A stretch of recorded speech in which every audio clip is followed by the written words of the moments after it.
இல்லாமல் முக்கியமான ஒரு விஷயம், நான் இந்த வீடியோ போட்டதுக்கான முழு காரணமே என்னன்னா, இந்த படம் கண்டிப்பாக ஓடிடி தளத்தில் நீ நானும் போட்டுன்னு கோடிக்கணக்கில் வாங்கிறதுக்கு ரெடியாக இருப்பாங்க, இல்லை வாங்கிட்டும் இருப்பாங்க.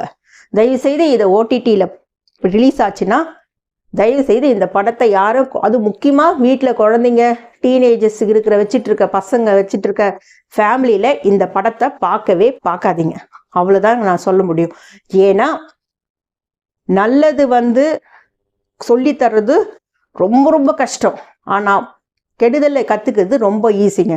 அதை தான் நான் சொல்ல வரேன். ஸோ இனிமேல் ப்ரொடியூசரும் சரி டைரக்டரும் சரி ஒரு நல்ல படத்தை கொடுத்தீங்கன்னா நல்லாயிருக்கும். இந்த பேட் கேர்ள், ஃபஸ்ட்டு கேர்ளு, இந்த மாதிரி ஒரு படத்தை தயவு செய்து, அதுவும் வெற்றிமாறன் மாதிரி இருக்கிற ஒரு டைரக்டர் இப்படி ஒரு படத்தை ப்ரொடியூஸ் பண்ணுறது எனக்கு உண்மையிலே ரொம்ப வருத்தப்பட வேண்டிய விஷயமா இருக்குது.